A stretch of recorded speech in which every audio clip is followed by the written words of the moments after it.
The woman caught in adultery, a story of mercy. One early morning, as the sun began to rise over the city of Jerusalem, Jesus sat down in the temple courts to teach. Crowds of people gathered around him, eager to hear his words of wisdom. His voice was calm and steady, and the people listened intently as he spoke of love, forgiveness, and the kingdom of God. Suddenly, the peaceful atmosphere was shattered by the arrival of a group of Pharisees and teachers of the law. Their footsteps were heavy with purpose, and they were dragging with them a woman. Her face was filled with fear and shame, and she kept her head down, trembling. The Pharisees pushed her toward the center of the crowd, right in front of Jesus. "Teacher," one of the Pharisees said loudly, his voice filled with accusation, "this woman was caught in the act of adultery. According to the law of Moses, she should be stoned to death. What do you say?" The crowd murmured among themselves, and all eyes turned to Jesus. The Pharisees and teachers of the law were testing him, hoping to trap him in a dilemma. If Jesus said to release the woman, they could accuse him of disregarding the law of Moses.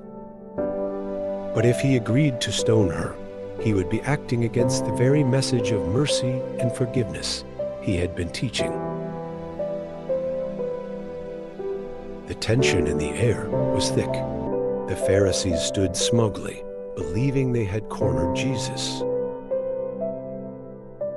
The woman, still trembling, was waiting for her fate to be sealed.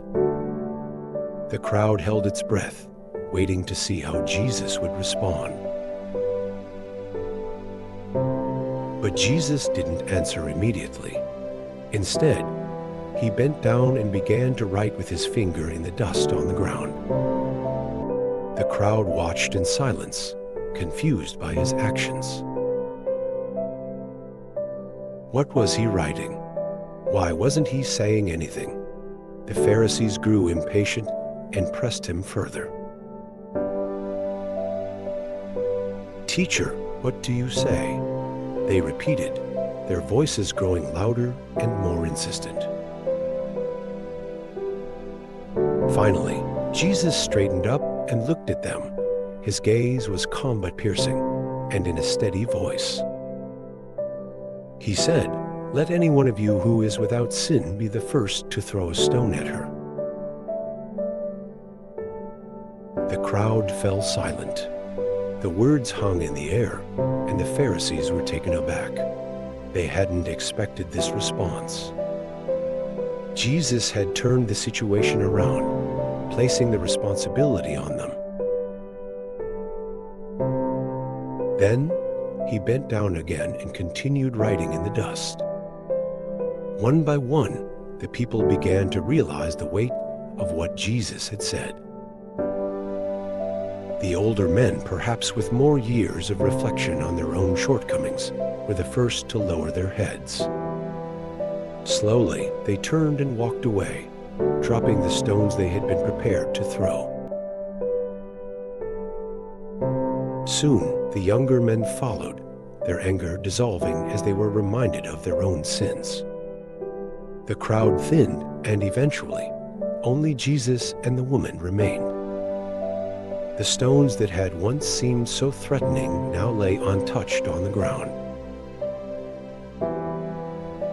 The woman, still trembling, lifted her head slightly, daring to hope that her life had been spared.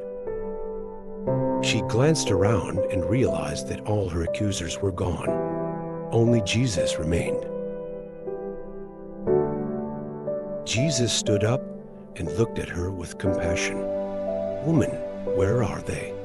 he asked gently. "Has no one condemned you?" The woman, her voice barely above a whisper, replied, "No one, sir." Jesus smiled kindly and said, "Then neither do I condemn you. Go now and leave your life of sin." In that moment, the woman felt a weight lift from her shoulders. She had come face to face with death, and instead of judgment, she had been given mercy. Instead of condemnation, she had been offered a second chance. Jesus had not excused her sin, but he had also not allowed her to be destroyed by it. He had shown her the path to redemption. As she walked away, her heart was filled with gratitude and a renewed sense of purpose. She had been forgiven. She had been given the opportunity to start anew. The crowd had dispersed, but the impact of Jesus' words lingered in the air. Jesus had taught an unforgettable lesson that day, not just to the Pharisees, but to everyone who had witnessed the event. Mercy, he showed, triumphs over judgment. Every person, no matter their past or their mistakes, is worthy of forgiveness and redemption. The story spread quickly through the town, and those who heard it were reminded of their own need for grace. Jesus' words echoed in their hearts, "Let any one of you who is without sin be the first to throw a stone."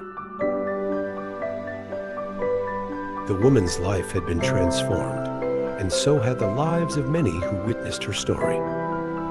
They had seen firsthand that Jesus came not to condemn, but to save. Through his example, he demonstrated that while the law might call for punishment, love calls for mercy. And it is mercy that has the power to change lives.